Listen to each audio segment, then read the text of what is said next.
Hello everyone, welcome. Welcome back to our daily classes, current affairs. So today, ఈరోజు ఏంటంటే only weekly session. So ఈ weekly సెషన్లో మనం ఏం మాట్లాడుకుంటామంటే ఈ వీక్లో మనకైనా కరెంట్ అఫైర్స్లో the most important current affairs కొన్ని ఉంటాయి కదా, వాటిని ఇక్కడ మనం మాట్లాడుకుందాం. సో గాయస్, ఇప్పటికే మన కరెంట్ అఫైర్స్ని ఇటు తెలుగు అటు ఇంగ్లీష్ ఈ రెండు ఫార్మాట్లో మనం డిజైన్ చేస్తున్నాం. సో ఇంకా ఇప్పటికి కూడా ఎవరైనా ఆ మ్యాగజైన్స్ తీసుకోకపోతే సో మన టెలిగ్రామ్ గ్రూప్లో ఆ మ్యాగజైన్స్ ఉన్నాయి, వెళ్ళి తీసుకోండి. ఇప్పటికి మనం జూలై ఆగస్ట్ ఈ రెండు మ్యాగజైన్స్ ఇచ్చాం. సో ఇప్పుడు మళ్ళీ అక్టోబర్ వస్తుంది, ఈ సెప్టెంబర్ మ్యాగజైన్ కూడా రెడీ అవుతుంది. సో దాంట్లో నో ఇష్యూ. ఈ క్లాస్ ఏంటంటే సో కొత్త వరకు చూస్తే మీకు అర్థం కాకపోవచ్చు. ఎలా అంటే ఇంతకు ముందు ఎవరైతే మన కరెంట్ అఫైర్స్ రెగ్యులర్గా ఫాలో అవుతారో వాళ్ళకి ఈ క్లాస్ ఒక రివిజన్ సెషన్ లాగా కనబడుతుంది. ఓకేనా? ఇంకెందుకు లేట్, చలో స్టార్ట్ చేద్దాం. సో ఫస్ట్ మనం గల్ఫ్ ఆఫ్ ఫిన్లాండ్ గురించి మాట్లాడుతున్నాం. సో వెరీ రీసెంట్గా ఈ గల్ఫ్ ఆఫ్ ఫిన్లాండ్, సో ఇక్కడ చూస్తే ఈ గల్ఫ్ ఆఫ్ ఫిన్లాండ్ ఏరియాలోకి రష్యాకి సంబంధించిన మిగ్ మిగ్ విమానాలు ఇక్కడ ఒక 12 మినిట్స్ వరకు స్టే చేయడం జరిగింది. ఇది కాంటెక్స్ట్. ఈ కాంటెక్స్ట్ని బేస్ చేసుకుని మనం కొన్ని విషయాలు మాట్లాడాలి. అది బేస్ చేసుకున్న ఏరియా ఏంటంటే that is Estonia. Estonia it is the one of the member of NATO. So first of all NATO అంటే ఏంటి? It is North Atlantic Treaty Organisation. అంటే ఈ అట్లాంటిక్ సీ, ఏదైతే నార్త్ అట్లాంటిక్ సీలో సరిహద్దు దేశాలుగా ఉన్నాయో ఆ దేశాలన్నీ కూడా ఒక ట్రీటీ పరంగా మనకి 1949 ఏప్రిల్ 14న ఇవి అంటూ ఒక మిలిటరీ ఆర్గనైజేషన్గా ఫామ్ అవడం జరిగింది. సో దీన్ని మనం నాటో అని పిలుస్తున్నాం. ఈ నాటో స్టార్ట్ అయినప్పుడు ఒక 12 దేశాలుగా మనకు కనబడుతుంది. సో అంటే విచ్ మీన్స్ 12 ఫౌండింగ్ నేషన్స్గా నాటోని స్టార్ట్ చేయడం జరిగింది. ఈ నాటోలో మనం వాడే అధికారిక భాషలు ఏమైనా ఉన్నాయంటే ఇంగ్లీష్ అండ్ ఫ్రెంచ్. మరి ఇది ఎలా పనిచేస్తుంది? సో ఇది క్యాపిటలిస్టిక్ దేశానికి నాయకత్వం వహిస్తుంది. దీనికి హెడ్గా యుఎస్ఏ కనబడుతుంది. సో ఇలా నాటోని మనం చూడొచ్చు. ఇప్పటికీ నాటోలో మొత్తంగా 32 నేషన్స్ ఉన్నాయి. ఇందులో 13th నేషన్ వచ్చేసి నార్త్ మాసిడోనియా, 31st నేషన్ వచ్చేసి అది ఫిన్లాండ్, 32nd నేషన్ వచ్చేసి that is Switzerland. So one of the నేషన్స్గా ఈ ఎస్టోనియాని కూడా మనం చూడొచ్చు. ఈ ఎస్టోనియాలో రష్యాకు సంబంధించిన విమానాలు ఆగడం వల్ల సో ఇది తన సావరినిటీ మీద జరిగిన ఒక అటాక్ తీసుకోవడం జరుగుతుంది. అలా నాటో విషయం మళ్ళీ మనకు బయటకు వచ్చింది. బై ద వే, ఇప్పుడు మనం చూస్తున్న ఈ గల్ఫ్ ఆఫ్ ఫిన్లాండ్ని ఆనుకొని మనకి ఫిన్లాండ్ కనబడుతుంది, ఇక్కడ సెయింట్ పీటర్స్బర్గ్ అంటే రష్యా కనబడుతుంది, ఇక్కడ ఎస్టోనియా కనబడుతుంది. So Estonia capital Tallinn, Finland capital హెల్సింకీగా ఇక్కడ మనం చూడొచ్చు. సో ఇది మొత్తం దాని డేటా. మరి ఈ గల్ఫ్ ఆఫ్ ఫిన్లాండ్ ఎలాంటి సిచ్యువేషన్ అంటే ఇది ప్రపంచంలోనే లార్జెస్ట్ బ్రాకిష్ వాటర్గా మనం చూస్తున్నాం. బ్రాకిష్ అంటే ఇక్కడ మనకి pure water which means fresh water and saline water, ఈ రెండు కూడా మనకి ఈ ఏరియాలో కనబడతాయి. సో అండ్ దీని బ్రెడ్త్ చూసుకున్నా కూడా మనకి ఇక్కడ ఒక దగ్గర 19 కిలోమీటర్స్గా, ఒక దగ్గర 300 కిలోమీటర్స్గా. సో మొత్తంగా ఇలా మనకి గల్ఫ్ ఆఫ్ ఫిన్లాండ్ యూరోప్లో మనకి సెటిల్ అయి కనబడుతుంది. ఇదంతా దానికి సంబంధించిన డేటా. ఓకేనా? ఎస్. సో ఇవన్నీ నాటోలో ఉన్న 32 నేషన్స్. సో నాటోకి సంబంధించిన పూర్తి అబ్రివేషన్ ఇక్కడ మీకు కనబడుతుంది. Okay? Yes. So next, so questions మనం ఎలా ఎక్స్పెక్ట్ చేయొచ్చు ఆల్రెడీ మనం డిస్కస్ చేస్తాం. నెక్స్ట్ మచు పిచ్చు ఎందుకు న్యూస్లోకి వచ్చిందంటే బేసికల్గా ఇది మనకి పెరులో కనబడుతుంది. పెరు ఎక్కడ ఉంది సార్ అంటే సౌత్ అమెరికా కాంటినెంట్లో మనకు కనబడుతుంది. ఈ పెరులో మచు పిచ్చు వద్ద ఒక ఉద్రిక్తత, ఒక ప్రొటెస్ట్, ఒక ఆందోళన మనకు కనబడుతుంది. ఎందుకు కనబడుతుందంటే లోకల్ పీపుల్కి ఆ ఏరియాలో ప్రతిరోజు అప్రాక్సిమేట్లీ 4,500 మంది టూరిస్టులు వస్తారు. మరి ఆ టూరిస్టులకు సంబంధించిన బస్ ఫెసిలిటీ బిడ్డింగ్ దాని యాక్షన్ వేలంపాట లోకల్స్కి ఇవ్వలేదనే కారణంతో ఇక్కడ చాలా పెద్ద ప్రొటెస్ట్ జరిగింది. ఈ కాంటెక్స్ట్లో ఈ మచ్చు పిచ్చుని కూడా సీజ్ చేయడం జరిగింది. అలా మనం దీని గురించి మాట్లాడుకుంటున్నాం. సో దీన్ని మాట్లాడుకుంటే ఇది మనకి ఏ లొకేషన్లో కనబడుతుందంటే ఇది వచ్చేసి మనకి యాండీస్ పర్వత శ్రేణుల్లో మనకు కనబడుతుంది. ఈ యాండీస్ పర్వత శ్రేణిలో మనం దీన్ని చూస్తే ఉరుబంబా అని ఒక రివర్ సమీపంలో దీన్ని మనం చూడొచ్చు. ఇక్కడ చూస్తే 2 కొండలు కనబడుతున్నాయి. ఒకటి వచ్చేసి మచు పిచ్చు కొండ, తర్వాత హుయానా పిచ్చు కొండ. ఈ 2 కొండల్లో ఇది మనకి లొకేట్ అవుతుంది. మరి దీన్ని ఎవరు సార్ కన్స్ట్రక్ట్ చేసింది అంటే ఎప్పట్లో ఉన్న ఇన్కా వంశస్థులు దీన్ని కన్స్ట్రక్ట్ చేసినట్టు మనం చూడొచ్చు. సో ఇక్కడ మీకు కనబడుతుంది కదా ఇన్కా వంశస్థులు. ఓకే. సో 16th సెంచరీలో ఇక్కడ వాటర్ లేకపోవడం వల్ల దీన్ని కంప్లీట్గా వదిలేయడం జరిగింది. మళ్ళీ 1911లో దీన్ని రీడిస్కవర్ చేయడం జరిగింది. సో ఇదే కాంటెక్స్ట్లో చూస్తే దీనికి యునెస్కో వరల్డ్ హెరిటేజ్ సైట్గా 1983లో మనం చూసుకున్నాం. వన్ ఆఫ్ ది 7 వండర్స్గా దీన్ని మనం ఈరోజు ట్రీట్ చేయడం జరుగుతుంది. ఓకే. సో ఈవిడెవరంటే పెరు దేశంలో ఫస్ట్ లేడీ ప్రెసిడెంట్గా మనం చూస్తున్నాం. సో షీఈస్ దీనా బోల్వాటే. ఓకే. సో ఇదే కాంటెక్స్ట్లో మరి పెరు మనకి ఈక్వెడార్ని ఆనుకుని భూమధ్య రేఖను టచ్ అవుతూ వెళ్తుందంటే లేదు. ఓకేనా? Peru does not touch equator అనే సిచ్యువేషన్ మీరు చూడొచ్చు. అండ్ పెరూకి లైక్ బార్డర్ లేదా సరిహద్దు దేశాలు చూసుకుంటే ఒకటి ఈక్వెడార్, తర్వాత కొలంబియా, తర్వాత బ్రెజిల్, ఇటు చూస్తే బొలివియా, ఇటు చూస్తే చిలీ. ఇలా ఇన్ని దేశాలు మనకు కనబడుతున్నాయి కూడా ఇక్కడ మనం నోట్ చేసుకోవచ్చు. Okay, yes. So next Periyar tiger reserve. బేసికల్గా ఇది ఎందుకు న్యూస్లోకి వచ్చిందంటే దీనికి సంబంధించిన ఫినాన్షియల్ ఫండ్స్ని ఇది లైక్ సైడ్కి మళ్ళిస్తుంది, అంటే అనవసరమైన పనులకు వాడుతుందనే కాంటెక్స్లో ఇది వివాదాస్పదమైంది. మరి ఇది ఎక్కడ మనకు కనబడుతుందంటే Idukki district, Kottayam district, Pathanamthitta district, ఈ 3 డిస్టిక్లో ఇది మనకి కనబడుతుంది. బేసికల్గా మనకి ఇవన్నీ కూడా పశ్చిమ కనుమలు. ఈ పశ్చిమ కనుమలు ఎప్పుడు యునెస్కో వరల్డ్ హెరిటేజ్ సైట్లో వచ్చాయంటే 2012లో రావడం జరిగింది. సో ఇక్కడ చూసుకుంటున్న మనకి ఈ వెస్టర్న్ ఘాట్స్లో ఈ పెరియార్ టైగర్ రిజర్వ్ మనకి లొకేట్ అవుతూ కనబడుతుంది. మరి పెరియార్ టైగర్ రిజర్వ్ కాస్త ఇది వైల్డ్ లైఫ్ సాంక్చురీగా అప్పుడెప్పుడో మనకి 1950లోనే సెటప్ అయిపోయింది. అయితే తర్వాత మనందరికీ 1973లో ఏం జరిగింది? ప్రాజెక్ట్ టైగర్ అనే ఒక ఇనిషియేటివ్ మన దేశం తీసుకుంది.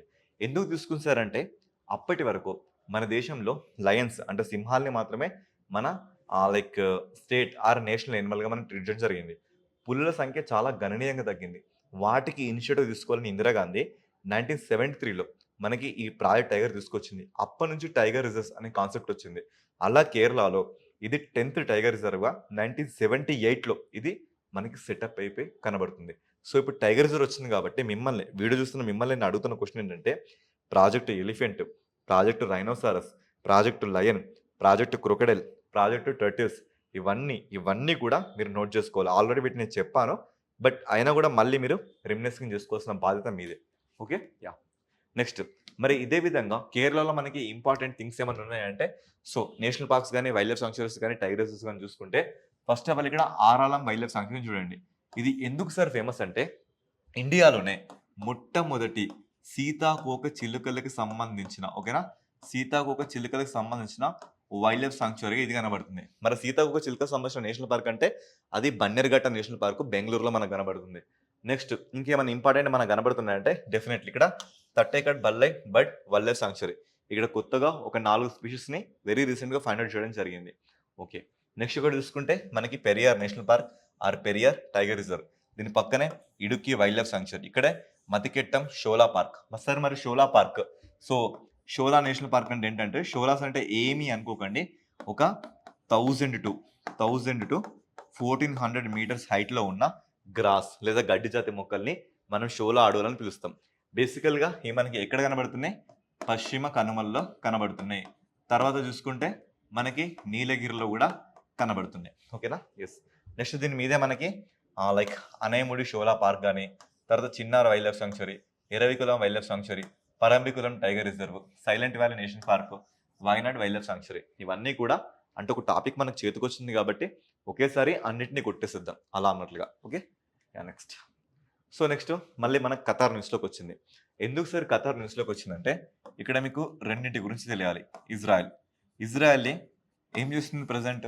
పాలస్తీనా ఆర్ గాజా స్ట్రిప్ని బేస్ చేసుకొని దాడులు నిర్వహిస్తుంది. ఏ మిలిటెంట్ గ్రూప్కి అగెనిస్ట్గా? సో దాని పేరు హమాస్. ఈ హమాస్ సంబంధించిన వాళ్ళు వచ్చేసి ఈ ఖతర్లో లొకేట్ అవుతున్నారనే కారణంతో ఇది వచ్చేసి తన ఎయిర్కి లైక్ ఎయిర్ ఫోర్స్ని అక్కడ డిప్లాయ్ చేసి ఆ ఏరియాని డిస్ట్రాయ్ చేయడం జరిగింది. అంటే ఫర్ ఎగ్జాంపుల్ మీ ఇంట్లో నాకు సంబంధించిన ఎనిమి మీ ఇంట్లోకి వచ్చారని మీ ఇంటిని డిస్ట్రాయ్ చేస్తే మీకు ఎలా కోపం వస్తుంది? అంటే మీ సావెర్నిటీని నేను దెబ్బతీస్తున్నట్లు అవుతుంది కదా. అలా ఇక్కడ ఖతార్ సావెర్నిటీని దెబ్బతీస్తున్నట్లుగా మనం చూస్తున్నాం. మరి ఖతార్ని చూస్తే ఈ ఖతార్ యొక్క బౌండరీ చూడండి. ఈ బౌండరీ ఎవరితో సరిహద్దులు కలిగి ఉంది? సౌదీ అరేబియాతో. మరి ఇక్కడ చూస్తే మనకు కనిపిస్తుంది ఏంటి? ఇది వచ్చేసి మనకి పర్షియన్ గల్ఫ్ కనిపిస్తుంది. ఓకేనా, సో ఇక్కడ మనకి పర్షియన్ గల్ఫ్ కనిపిస్తుంది. సో ఒకసారి ఖతార్ లొకేషన్ మనం చూడండి. యా, ఇలా మనకి ఖతార్ సెటప్ అయిపోయింది. అంటే ఇక్కడ సౌదీ అరేబియా కనబడుతుంది, ఇది మనకి ఖతార్, ఈ పక్కన ఇంకో దేశం ఉంది, ఈ దేశం పేరు బహ్రెయిన్. మరి ఖతార్ ఉన్న వాటర్ బాడీని మనం ఏమంటున్నామంటే పర్షియన్ గల్ఫ్ అనే పేరుతో పిలవడం జరుగుతుంది. ఓకేనా, పర్షియన్ గల్ఫ్. మరి పర్షియన్ గల్ఫ్ పక్కన మనకు కనబడుతున్న ఒక జలసంధి ఏంటంటే దట్ ఈస్ హర్మోస్ జలసంధి. ఓకేనా, దట్ ఈస్ హర్మోస్ జలసంధి. మొన్నటి వరకు చాలా ఫేమస్గా ఉంది. సో ఇటు చూసుకుంటే మనకు కనబడేది ఏంటంటే ఒమన్ గల్ఫ్. ఓకేనా, లేదా గల్ఫ్ ఆఫ్ ఒమన్.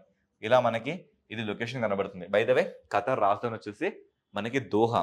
అయితే సిచ్యువేషన్ ఏంటంటే ఖతార్ ఒక అరబిక్ అండ్ ఇస్లామిక్ దేశం.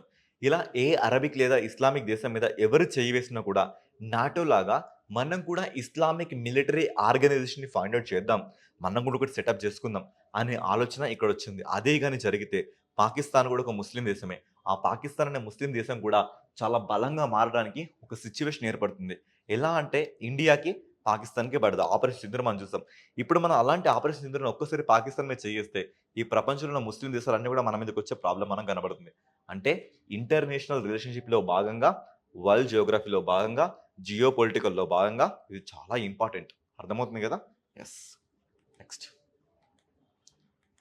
Okay. Next Kurmi tribe. First of all Kurmi tribe. ఇక్కడ ట్రైబ్ అనేది it's a common word. So, ఇక్కడ నేను తెగ అనే ఒక పదం రాస్తున్నా. సో, తెగ అనే పదం రాయగానే మీరందరూ ఇక్కడ పొలిటికల్‌గా ఏమైనా సంబంధం ఉందా? రెండవది హిస్టారికల్ పాయింట్ ఆఫ్ వ్యూలో ఏమైనా సంబంధం ఉందా? మూడవది సొసైటీ పరంగా ఏమైనా సంబంధం ఉందా? ఇలా ప్రతి రకంగా మీరు కొట్టేయండి. ఫస్ట్ ఆఫ్ ఆల్ తెగ అనే ఈ వర్డ్ మనకి ఎక్కడ కనబడుతుందంటే ఆర్టికల్ 366 సబ్ క్లాస్ 25లో మనకు కనబడుతుంది. ఏమని చెప్తుందంటే ఆర్టికల్ 342 ప్రకారంగా గవర్నర్ మాత్రమే ఒక స్టేట్‌లో తెగని గుర్తించగలడు. ఆ గుర్తించిన దాన్ని ఇక్కడ ప్రెసిడెంట్ దాన్ని నోటిఫై చేయగలడు అని ఇక్కడ మనకు చెబుతుంది. ఓకేనా?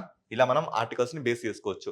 నెక్స్ట్ మనం చూస్తున్న article 15 sub class 4, article 16 sub class 4 ఇవి ఏం చెప్తున్నాయి సార్ అంటే ఇక్కడ మనకి విద్యలో గాని, ఇక్కడ మనకి రిజర్వేషన్‌లో గాని ఈ తెగలకు సంబంధించి మనం ప్రత్యేక శ్రద్ధ చూపాలి.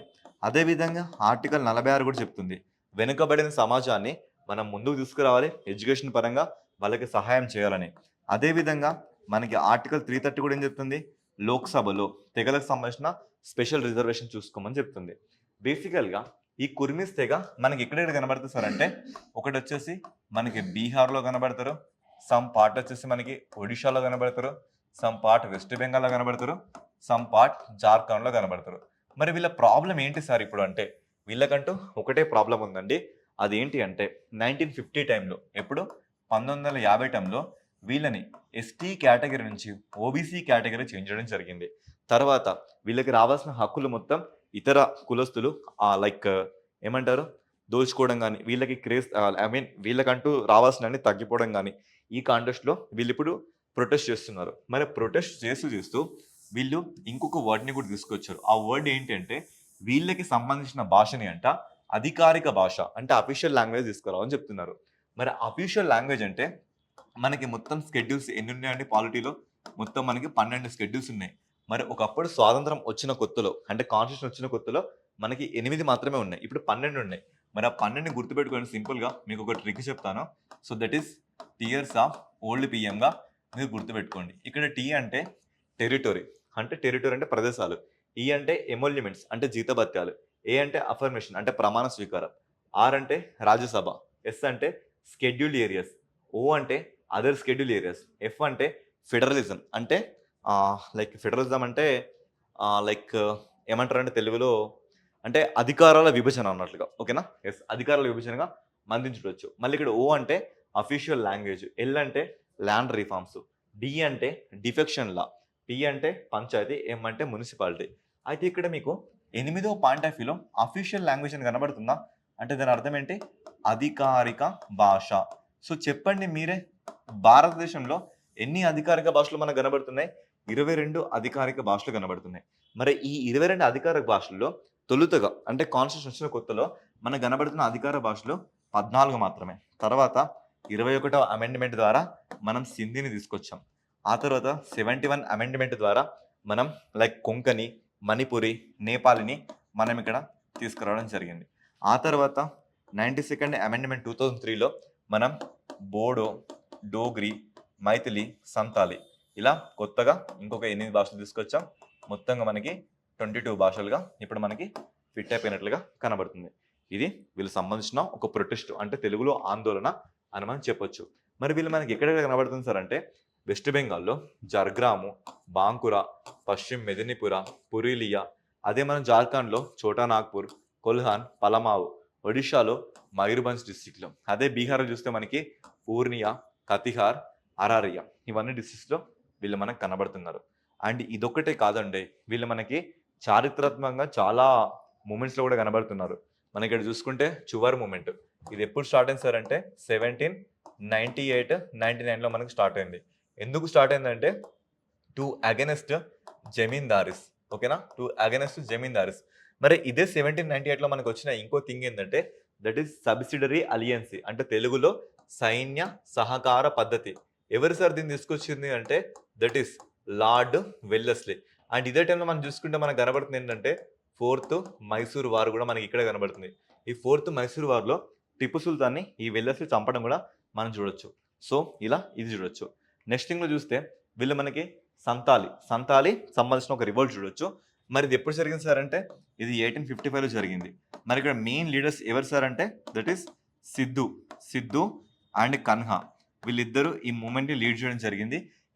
ఎందుకంటే సేమ్ రీజన్స్, అటవీ రీజన్స్ కానీ, రెవెన్యూ రీజన్స్ కానీ, లేదా మతం మార్చుకోమని రీజన్స్ కానీ, ఇలా రీజన్స్. ఈ రీజన్ వల్లనే అంటే ఆఫ్టర్ ఆల్ గిరిజనులే బ్రిటిష్ వారిని ఎదిరించినప్పుడు సివిలియన్స్, మోడర్న్ పీపుల్ మనం ఎందుకు ఎదిరించలేమని 1857లో మనందరికీ తెలిసింది ఏంటి దట్ ఈస్ తిరుగుబాటు, సిపాయిల తిరుగుబాటు ఆర్ ద మిటినీ ఆఫ్ సిపాయి అని మనం చూడడం జరుగుతుంది. ఓకే, నెక్స్ట్ చూసుకుంటే ఇండిగో మూమెంట్.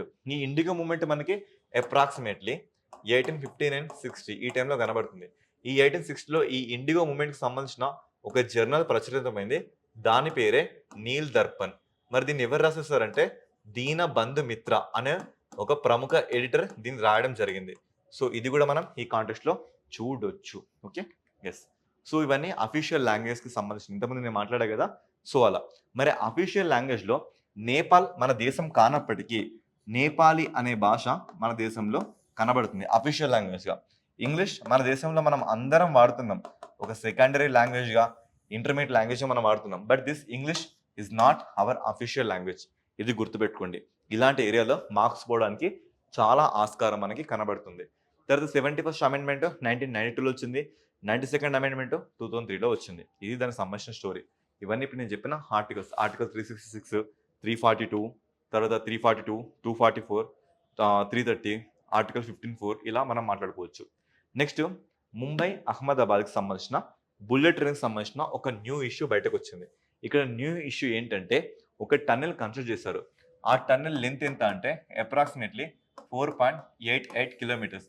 మరి ఇవి రెండు ఏ ఏరియా నుంచి స్టార్ట్ చేసేస్తారంటే ఒకటి వచ్చేసి గన్సోలి, రెండోది వచ్చేసి షిల్పాట. సో పేరేంటి, ఒకటి గన్సోలి, రెండో షిల్పాట. మరి ఈ రెండు ఎక్కడ కనబడుతుంది సార్ అంటే మహారాష్ట్రలో లైక్ ముంబై దగ్గర మనకు కనబడుతుంది. మొత్తంగా ఇది వచ్చేసి 500+ కిలోమీటర్స్ మనకు కనబడుతుంది. సో ఈ గ్యాప్లో మొత్తంగా మనకి 12 రైల్వే స్టేషన్ కనబడుతుంది. ఓకేనా? సో ఈ బుల్లెట్ ట్రైన్ స్పీడ్ ఎంత అంటే అప్రాక్సిమేట్లీ 350 km/h. మరి ఇది చూసుకుంటే ముంబై టు అహ్మదాబాద్ మనకి అప్రాక్సిమేట్లీ 6 to 7 hours పట్టే టైం కాస్త ఇప్పుడు 2 hours కుదించుకోపోతుంది అని ఇక్కడ చెప్పడం జరుగుతుంది. అప్పుడెప్పుడు జపాన్ ప్రధాని షింజో అబే ఉన్నప్పుడు దీన్ని స్టార్ట్ చేస్తే ఇది ఇప్పటి కూడా ఇంకా పట్టాలు ఎక్కట్లేదు. సో దీన్ని ఎవరు స్టార్ట్ చేస్తున్నారని జపాన్కి చెందిన షింకన్సెన్ టెక్నాలజీ అండ్ ఇండియాకి చెందిన national high speed rail corporation limited వాళ్ళు వీళ్ళ సాయంత్రం మొత్తం వస్తుంది. గుజరాత్లో 348 kilometers రైల్వే లెంత్ కనబడుతుంది. మహారాష్ట్రలో 156 రైల్వే లెంత్ కనబడుతుంది. దాద్రా నగర్ హవేలీలో 4 kilometers రైల్వే లెంత్ కనబడుతుందని ఇక్కడ మనం చెప్పొచ్చు. అలా వెరీ రీసెంట్గా ఈ గన్సోలి అండ్ షిల్పాట మధ్య ఒక సొరంగం 4.8 kilometersతో మనం సక్సెస్ఫుల్గా చేసామని ఇది కరెంట్ అఫేర్లో వచ్చింది. ఓకే, నెక్స్ట్ హతేయి చిల్లి. ఈ హతేయి చిల్లి మణిపూర్కి చెందింది. ఓకేనా? ఇది ఏ రాష్ట్రం చెందిందంటే మణిపూర్కి చెందింది. సో ఈ మణిపూర్లో దీనికి జిఐ ట్యాగ్ రావడం జరిగింది. అది కూడా 2021లో దీనికి జిఐ ట్యాగ్ రావడం జరిగింది. ఆ జిఐ ట్యాగ్ని సంస్కరించుకుంటూ ఇటీవల మనం ఈ 4th సిరారఖోంగ్ హతేయి చిల్లి ఫెస్టివల్ని మనం జరుపుకోవడం జరిగింది. సో గాయస్ ఇక్కడ చూడండి మీరు, సిరారఖోంగ్. సిరారఖోంగ్ అంటే ఏంటి సార్ అంటే ఇది ఒక గ్రామం. ఓకేనా? ఇది ఒక గ్రామం. ఈ ఏరియాలో తప్ప ఈ పంట ఇంకెక్కడ పండదు. ఈ ఏరియాలో బేసికల్గా వీళ్ళు చేసే వ్యవసాయాన్ని మనం ఏమంటామంటే జూమింగ్ వ్యవసాయం అంటాం. మరి జూమింగ్ వ్యవసాయం అంటే ఏంటి సార్ అంటే ఒక దగ్గర చెట్లను పెంచుతారు, వాటి టైం అయిపోయాక వాటిని నరికేస్తారు, వాటిని కాల్చేస్తారు, మళ్ళీ వేరే ప్లేస్కి వెళ్తారు. మరి అలా చేస్తే ఏం జరుగుతుంది, కొద్ది రోజుల్లో అసలు ఫారెస్ట్ అనేది మనకు కనబడదు. సో మనకి మొట్టమొదటిసారిగా 1952లో ఒక పాలసీ వచ్చింది, దట్ ఈస్ ఫారెస్ట్ పాలసీ. ఈ ఫారెస్ట్ పాలసీలో నెహ్రూ గారు ఏం చెప్పారంటే ట్రైబల్స్తో ఈ జూమింగ్ వ్యవసాయాన్ని మనం అమ్మ పిల్లోడికి పాలు ఎలా మాన్పిస్తుందో అలా మాన్పించాలి ఇక్కడ చెప్పడం జరిగింది. ఇదే జూమింగ్ వ్యవసాయాన్ని మనం ఇంకే పేరుతో పిలుస్తామంటే పోడు వ్యవసాయం అంటాం, లేదా దీన్నే మనం షిఫ్టింగ్ కల్టివేషన్ అంటాం, లేదా దీన్నే మనం స్లాష్ అండ్ బర్నింగ్ కల్టివేషన్ అంటాం. ఓకేనా? సో ఇదే మనం తెలంగాణ, ఏపీలో అయితే పెండ అని కూడా మనం పిలవడం జరుగుతుంది. అదే మనం ఒడిశాలో అయితే దాహియా అని కూడా పిలవడం జరుగుతుంది. అంటే ఇక్కడ ఒకే రకమైన కల్టివేషన్ని రకరకాల పేరుతో మనం పిలుస్తున్నాం. ఈ పేర్లు కూడా మనకి చాలా important guys. Okay, yes. Next, so మరి జిఏ ట్యాగ్ అంటే ఏంటి? ఆ జిఏ ట్యాగ్ అంటే, సో జిఏ ట్యాగ్ దేనికి ఇస్తారంటే, అది ఒక ఆహార పదార్థానికి కానీ, హ్యాండీక్రాఫ్ట్స్కే కానీ, ఇండస్ట్రియల్ ఐటమ్స్కే కానీ, వైన్స్ అంటే తాగే ఇష్యూస్కే కానీ, లేదా స్పిరిట్స్కే కానీ, అగ్రికల్చర్ ప్రొడక్ట్స్ కానీ దేనికైనా ఇవ్వడం జరుగుతుంది. దీన్ని geographical indication tag registration act 1919 కింద 2003లో చెన్నైని హెడ్ క్వార్టర్స్గా చూసుకుంటూ ఒక బిల్డింగ్ని కన్స్ట్రక్ట్ చేయడం జరిగింది. మరి ఇది ఏ మినిస్ట్రీ శాఖ కింద ఉంటుంది సార్ అంటే, that is ministry of commerce and industry కింద పనిచేసే ఒక department, that is department of industrial promote and internal trade వాళ్ళు దీన్ని చూసుకోవడం జరుగుతుంది. ఓకేనా? ఎస్ గైస్, ఇది దీనికి సంబంధించిన ఇష్యూ. నెక్స్ట్, సో ఇక్కడ ఏంటి అంటే ఇండియాలో ఎస్పెషల్గా department of fisheries and ministry of fisheries and animal husbandry dairying వీళ్ళు కలిసి FAO, food and agriculture organisation, ఇది యుఎన్ఓకి ఒక అఫిలియేటెడ్ ఆర్గనైజేషన్గా ఎక్కడ బేస్ చేసుకుని కనబడుతుందంటే ఇటలీలోని రోమ్ని బేస్ చేసుకొని ఇది మనకు కనబడుతుంది. సో ఈ ఇద్దరి సహాయంతో ఇటు చూసుకుంటే India done MOU, memorandum of understanding with FAOతో ఏమైనా డీల్ కుదుర్చుకుందంటే దట్ ఈస్ బ్లూ హార్బర్స్. ఓకేనా? బ్లూ హార్బర్స్ లేదా బ్లూ పోర్టులు. మరి బ్లూ పోర్టులు అంటే ఏంటి? సో అవేం నీలి కలర్లో ఉండవు. బ్లూ పోర్ట్ అంటే ఏంటంటే ఆ పోర్టుకి AI టెక్నాలజీ కానీ, IoT టెక్నాలజీ కానీ, ఇంటర్నెట్ ఫెసిలిటీ కానీ, క్లీన్ కానీ, సేఫ్టీ కానీ ప్రతి ఒక్కటి కూడా ఇక్కడ ఇంప్లిమెంట్ చేయడం జరుగుతుంది. ఎందుకు సార్ ఇంప్లిమెంట్ చేయడం జరుగుతుంది అంటే, ఆహారం కానీ, పోషక భద్రతను కానీ, లేదంటే కరప్షన్ జరగకుండా కానీ, స్మగుల్ జరగకుండా కానీ వీటన్నిటిని నియంత్రించడానికి FAO అండ్ ఇండియా నుంచి department of fishery, ministry of fisheries and animal husbandry dairy వీళ్ళు దేన్ని తీసుకురావడం జరిగింది. ఇది కాంటెక్స్ట్. సింగిల్ అని కరెంట్ అఫైర్ ఎంత అవసరం లేదు. సో ఇక్కడ మీకు ఏం కనబడుతున్నాయి? ప్రవాల భిత్తికలు, అదే తెలుగులో అయితే మనం కోరల్స్ అని పిలవడం జరుగుతుంది. సో గాయస్ ఏం భయపడకండి, మనకి స్టార్ వార్స్ అనే ఒక మూవీస్ ఉంది. ఇప్పుడు అంటే మనం జంజీ పిల్లలు, మనకేం తెలియదు, కానీ అప్పట్లో చాలా హల్చల్ సృష్టించింది. ఆ మూవీలో ఒక క్యారెక్టర్, ఈ క్యారెక్టర్ పేరు ఏంటంటే చౌబాకా. సో కొంచెం డిఫరెంట్గా ఉంటుంది. దట్ ఈస్ చౌబాకా. ఈ చౌబాకా గురించి మనం ఎందుకు మాట్లాడుకుంటున్నాం సార్ అంటే, బేసికల్గా ఈ చౌబాకా చూడండి ఒకసారి ఎలా మన ఫర్ అంటే ఒళ్ళంతా బొచ్చుతో ఎలా ఉంది. సో ఈ చౌబాకా లాగా మనం వెరీ రీసెంట్గా ఒక కూరల్ని కనిపెట్టడం జరిగింది. మరి కూరలు అంటే ఏంటి సార్ అంటే, తెలుగులో వీటిని మనం ఏమంటామంటే ప్రవాల భిత్తికలు అంటాం. మరి ఏం చేస్తే సార్ ఇవి అంటే, ఇవి చేసే పని ఒకటే, చనిపోయాక కాల్షియం ఓకే, సో CaCl ఓకేనా. సో ఇలా మనకి కాల్షియం కార్బోనేట్ని. Okay, so wait guys. So ఈ ప్రవాల భిత్తికలు ఏం చేసేసారంటే దట్ ఈస్ కాల్షియం కార్బోనేట్ని. ఓకేనా, ఎస్, కాల్షియం కార్బోనేట్ని రిలీజ్ చేస్తాయి. మరి కాల్షియం కార్బోనేట్ అంటే ఏంటి సార్ అంటే, మీరు ఎప్పుడు మీ ఇంట్లో చూడలేదా, ఏదో తెల్లగా సున్నంలాగా ఒకటి జామ్ అవుతుంది. సో అలాంటి దాన్ని రిలీజ్ చేస్తుంది. మరి ఇవన్నీ కొన్ని కోట్ల ప్రవాల భిత్తికలు ఒక దగ్గర చేరి ఇలానే రిలీజ్ చేశాక అవన్నీ ఒక ఆర్టిఫిషియల్ ఐలాండ్స్గా ఫామ్ అయినాయి. మన దేశంలో చూసుకుంటే లక్షద్వీప్ కానీ, సో అండమాన్ నికోబార్ దీవులు కానీ వీటికి బెస్ట్ ఎగ్జాంపుల్స్గా మనం చూడొచ్చు. మరి కొత్త కూర, దీని పేరు ఏంటంటే ఇరిడోగార్జియా చౌబాకా. దీన్ని ఎక్కడ ఫైండ్ అవుట్ చేశారంటే మొదటిసారిగా 2006లో పసిఫిక్ ఓషన్లో దీన్ని ఫైండ్ అవుట్ చేయడం జరిగింది. ఇది ఒక సింగిల్ అండ్ కరెంట్ అఫైర్. ఇంతే, వెరీ రీసెంట్గా మనకి ఇరిడోగార్జియా చౌబాకా కనబడింది. ఏంటి అంటే అదొక కూరలని చెప్పండి. ఓకేనా, ఎస్. నెక్స్ట్ 1 in 1 out అంటే ఒకరు లోపలికి రండి, ఒకరు బయటకు వెళ్ళండి. ఈ థీమ్ ఎవరి మధ్య జరిగిందంటే దట్ ఈస్ ఫ్రాన్స్ అండ్ యూకేల మధ్య జరిగింది. మరి ఏంటి సార్ చెప్పేది ఏంటి అంటే, ఇప్పుడు చూడండి, ఇది యూకే, ఇక్కడ ఫ్రాన్స్, వీటి మధ్య మనకి ఇంగ్లీష్ ఛానల్ అని ఒక ఛానల్ కనబడుతుంది కదా.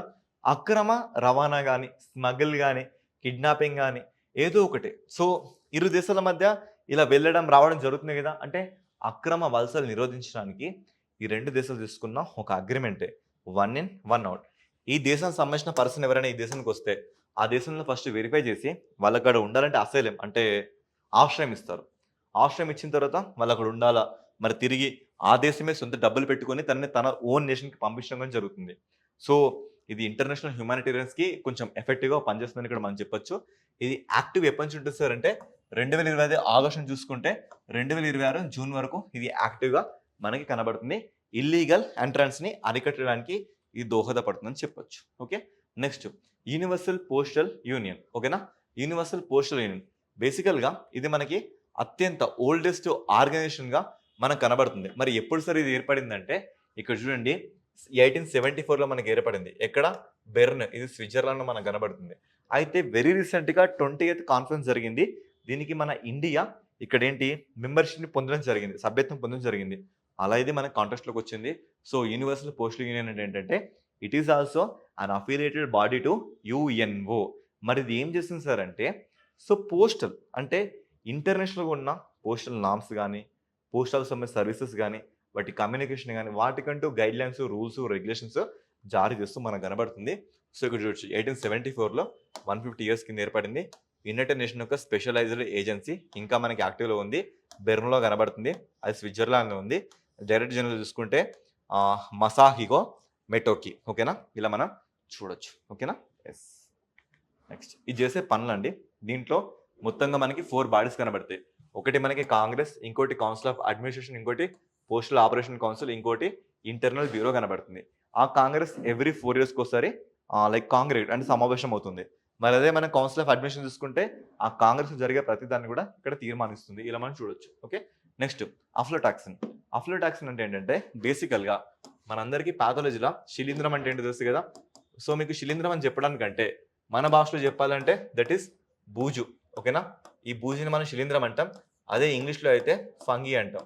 సో ఈ ఫంగిలను వివరించే శాస్త్రం ఏమైనా ఉందంటే దట్ ఈస్ మైకాలజీ. ఓకేనా, the study of fungi is called as mycology.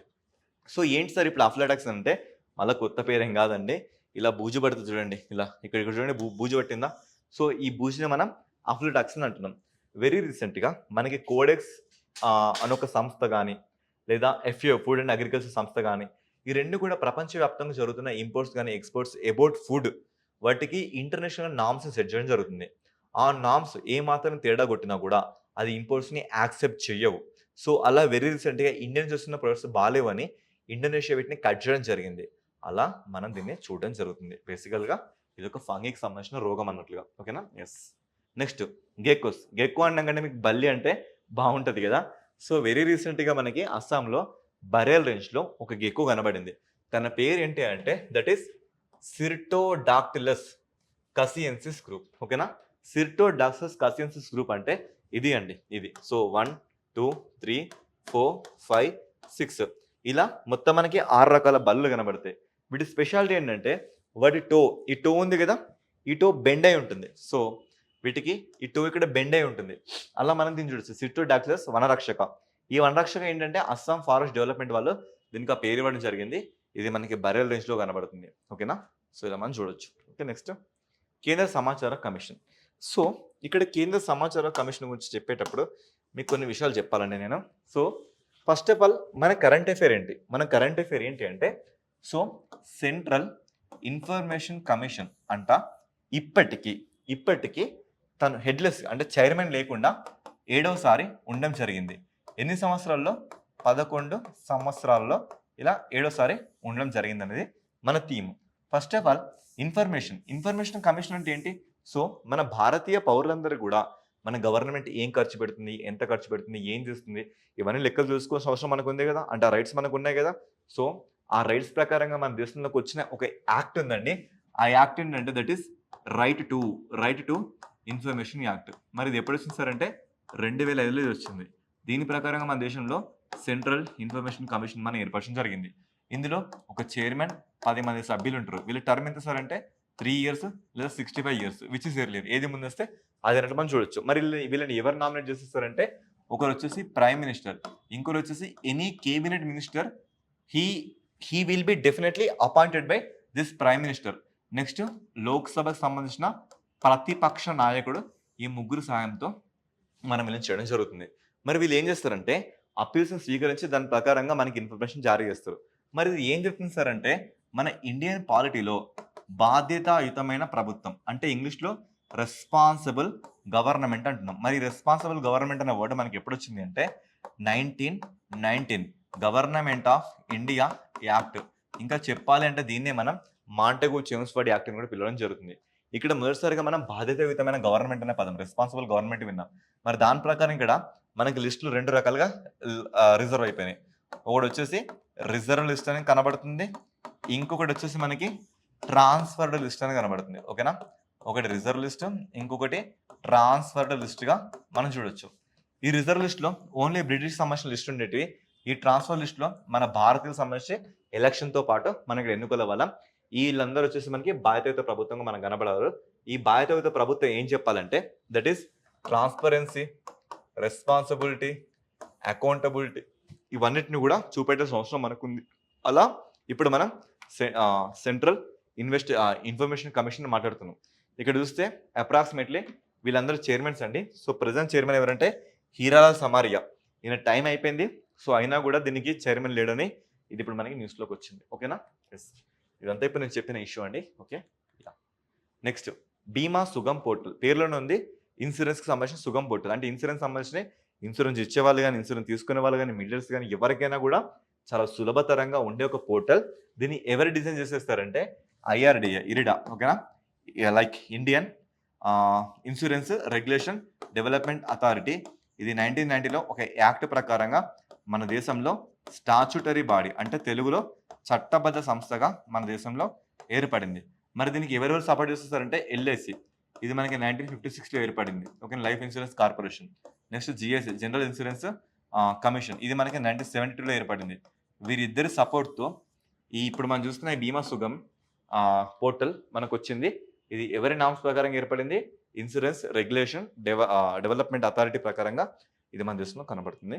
సరిపోతుందండి. Okay, ya. Next, so already మనం మాట్లాడేసాం. Ya, next like Scarborough shoal. మరి స్కార్బరో షోల్ అంటే ఏంటి అంటే వెరీ రీసెంట్గా ఈ ప్లేస్లో చైనా ఒక న్యాచురల్ రిజర్వ్ని కన్స్ట్రక్ట్ చేయాలనుకుంటుంది. ఓకేనా? సో ఇది వచ్చేసి మనకి వెరీ రీసెంట్గా ల్యూజన్ అంటే మనీలా అంటే ఫిలిప్పీన్స్కి చాలా దగ్గరగా ఉంది. కానీ చైనా మాత్రం ఇది మాకు సంబంధించిన ఇష్యూగా పిలవడం జరుగుతుంది. సో వెరీ రీసెంట్గా మనకి స్కార్బరో షోల్ అనే దీవులు మనకి ఎక్కడ కనబడింది సార్ అంటే సో సౌత్ చైనా సీలో కనబడ్డాయి.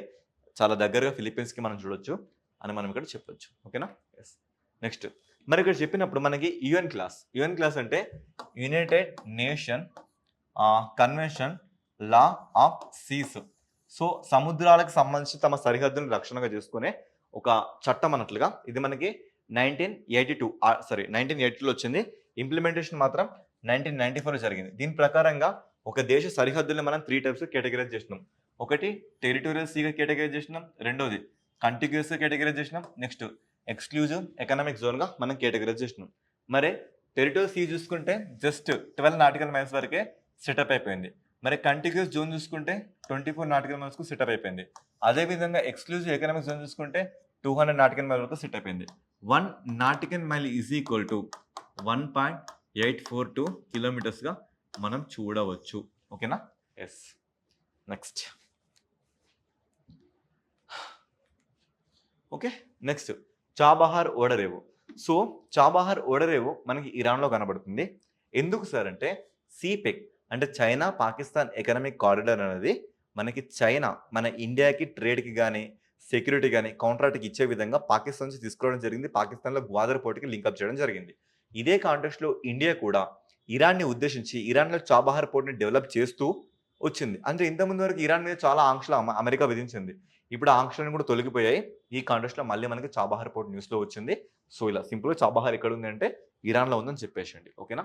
ఎస్. నెక్స్ట్, ఇది కొంచెం ఇంపార్టెంట్ అండి, చైల్డ్ మ్యారేజెస్. సో ఎంత మనం సొసైటీ ముందుకెళ్ళినా కూడా ఇప్పటికీ మనం చైల్డ్ మ్యారేజ్ని ఎరాడికేట్ చేయలేకపోతున్నామండి. సో అప్పుడెప్పుడో మనకి సోషల్ రిలీజియన్స్లో రాజా రామ్మోహన్ రాయ్ గారు మనకి 1815లో ఆత్మీయ సభ అని, 1828లో బ్రహ్మ సభ అని, 1829లో బ్రహ్మ సమాజ్ అని తీసుకురావడం జరిగింది. ఓకేనా? ఈ బ్రహ్మ సమాజ్ కాస్త 1866 స్ప్లిట్ అయిపోయింది. ఒకటి ఆది బ్రహ్మ సమాజ్, భారతీయ బ్రహ్మ సమాజ్ అని. ఆ భారతీయ బ్రహ్మ సమాజ్ని నడిపిస్తుంది ఎవరంటే దట్ ఈస్ కేశవ్ చంద్రసేన్ గారు. ఈయన మనకి 1970స్లో ఒక యాక్ట్ తీసుకురావడం జరిగింది. దాని పేరేంటంటే గవర్నమెంట్ నేటివ్ యాక్ట్. దీని ప్రకారంగా పురుషుడికి 18 సంవత్సరాలు కనీస వివాహ వయస్సు, అదే ఒక అమ్మాయికి 14 సంవత్సరాల వివాహ వయసు అని మనం చూడొచ్చు.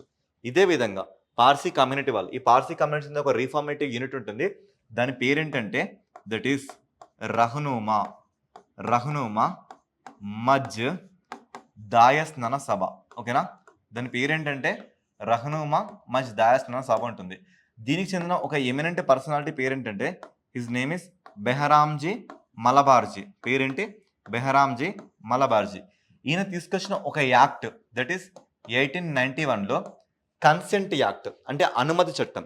దీని ప్రకారంగా మగవాడికి 18 సంవత్సరాలు, ఫీమేల్కి 12 సంవత్సరాలు, ఇది కనీస వివాహ వయస్సు. ఇక వీళ్ళందరినీ ఓవర్కమ్ చేసే విధంగా మనకి 1929లో ఇంకో యాక్ట్ వచ్చింది. దాని పేరే మనం శారదా యాక్ట్ అంటున్నాం, లేదా చైల్డ్ మ్యారేజ్ ఎరాడికేషన్ యాక్ట్ అంటున్నాం. ఇక దీని ప్రకారం చూసుకుంటే మేల్కి 18 ఇయర్స్ కనబడుతుంది, ఫీమేల్కి 14 ఇయర్స్ కనబడుతుంది. తర్వాత పోస్ట్ ఇండిపెండెన్స్లో 2006లో మళ్ళీ ఇంకో యాక్ట్ వచ్చింది. దీని ప్రకారంగా అప్పుడు ఫీమేల్కి 18 ఇయర్స్ వచ్చింది, ఇప్పుడు కనీస వివాహ వయస్సు 21 ఇయర్స్ వరకు వచ్చింది. ఇలా మనం చూస్తున్నాం. అయితే ఛత్తీస్గఢ్లో ఒక డిస్ట్రిక్ట్ అండి, తన పేరేంటంటే సూరజ్పూర్. ఓకేనా, ఎస్ ఓకే, ఆ డిస్ట్రిక్ట్ మిస్ అయిందా? యా, తన పేరేంటంటే సూరజ్పూర్ అని డిస్ట్రిక్ట్. ఈ డిస్ట్రిక్ట్లో 75 గ్రామ పంచాయతీలో ఇప్పుడు కంప్లీట్గా ఈ చైల్డ్ మ్యారేజ్ని ఎరాడికేట్ చేసిన ఇక్కడ థింగ్ ఉంది. ఒక్కసారి చైల్డ్ మ్యారేజ్ వచ్చింది కాబట్టి ఇలా మనం అన్నీ మాట్లాడుకోవడం జరిగింది. ఓకేనా, ఎస్. Next mount Fuji. బేసికల్గా ఇది మనకి జపాన్లో కనబడుతుంది. ఒకవేళ ఇది బద్దలైతే ఎలా ఉంటుంది? లాస్ట్ టైం మనకి ఎప్పుడు బద్దలైందంటే అప్పుడెప్పుడో ఔరంగజేబ్ చనిపోయినప్పుడు 1707లో అలా ఇది బద్దలైంది. ఇది బద్దలైతే ఇలా ఉంటుందని ఒక ఇమేజ్ని ఓపెన్ చేసిందంట మన జపాన్ గవర్నమెంట్. అలా చూడొచ్చు. బేసికల్గా ఇది మనకి హోన్షు అనే ఐలాండ్లో జపాన్లో లొకేట్ అయిందని చెప్పుకుంటే సరిపోతుంది. ఓకేనా, ఎస్. సో నెక్స్ట్ మనకి ఇక్కడ ఒక డ్రాగన్ ఫ్లై, అంటే తెలుగులో మనం దువ్వెనలు అంటాం కదా, సో అలా ఇది ఒకటి కనబడింది. దీని పేరు ఏంటంటే క్రోకోథెమిస్ ఎరిత్రియా. ఇది ఎంత రెడ్ కనబడుతుంది. సో దీని పేరు క్రోకోథెమిస్ ఎరిత్రియా. వీళ్ళ కుటుంబం ఏంటి అంటే లిబెల్లు లిడే. ఓకేనా, లిబెల్లు లిడే అనే కుటుంబంలో మందిని చూడొచ్చు. మరి ఎక్కడ సార్ దీన్ని మనం ఫైండ్ అవుట్ చేస్తామంటే వెస్టర్న్ ఘాట్స్లో మున్నార్ రేంజ్లో మందిని ఫైండ్ అవుట్ చేయడం జరిగింది. సో సరిపోతుంది. ఇది ఐయుసిఎన్ లిస్ట్లో లీస్ట్ కన్సోల్లో మనకు కనబడుతుంది. ఈ యొక్క స్టేట్మెంట్ మనకు సరిపోతుంది. ఓకేనా, ఎస్. నెక్స్ట్ ఇక్కడ మనకి ప్రతాస్ ఐలాండ్స్, లేదా దీన్ని మనం డాంగ్షూ ఐలాండ్స్ అంటాం. మరి డాంగ్షూ ఐలాండ్స్ ఎవరి మధ్య మనకి వివాదాస్పదంగా కనబడుతుందంటే ఒకటి తైవాన్ అండ్ ఇక్కడ చూసుకుంటే మనకి చైనా మధ్య వివాదాస్పదంగా విచ్ మీన్స్ డిస్ప్యూట్ కనబడుతుంది. వెరీ రీసెంట్గా డాంగ్షూ అనే ఒక ఐలాండ్స్ కనబడ్డాయి, లేదా దాని పేరే ప్రతాస్ ఐలాండ్స్. ఇవి ఎక్కడ కనబడుతుంది సార్ అంటే సో తైవాన్ అండ్ చైనా మధ్య కనబడుతున్నాయి. వాటి మధ్య ఒక డిస్ప్యూట్ బార్డర్స్గా మనం చూడొచ్చు అని చెప్తే సరిపోతుంది. ఓకేనా, ఎస్. నెక్స్ట్ గర్రా నంబాషియన్సిస్. ఇది ఒక మంచినీటి చేపల్ని వెరీ రీసెంట్గా కనిపెట్టడం జరిగింది.